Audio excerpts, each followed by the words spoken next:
ৰঙালী বিহুৰ প্ৰাক্ষণত আনন্দ উল্লাহৰ মাজতে শ্ৰীমন্ত শংকৰদেৱ কলাকৃষ্টি বিকাশ কেন্দ্ৰ ধিঙৰ ডুমডুমীয়া সত্ৰৰ শ্ৰী শ্ৰী বংশীবাদন বুঢ়া নামঘৰত 14 এপ্ৰিলৰ পৰা 20 এপ্ৰিললৈ 7 দিনীয়াকৈ বৰ্ণাঢ্য কাৰ্যসূচীৰে পৰম্পৰাগতভাৱে অনুষ্ঠিত কৰি অহা বাৰ্ষিক মহানাম অনুষ্ঠিত হয়।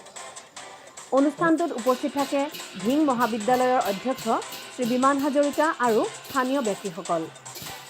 14 এপ্ৰিলৰ পুৱা গোসাঁই আদৰণি, ধ্বজা উত্তোলন, শ্বহীদ তৰ্পণ আৰু বৃক্ষৰোপণ আদি বিভিন্ন কাৰ্যসূচীৰ পিছতে মহানামভাগ অনুষ্ঠিত হয়।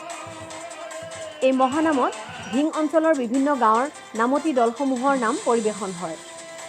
উল্লেখ্য যে 21 এপ্ৰিলত স্বৰ্গীয় তৰুণ বৰুৱা সোঁৱৰণত প্ৰতিভা বিকাশ অনুষ্ঠানৰ জৰিয়তে বিভিন্ন খেল ধেমালিৰ লগতে নিশালৈ সাংস্কৃতিক অনুষ্ঠান আয়োজন কৰা হৈছে।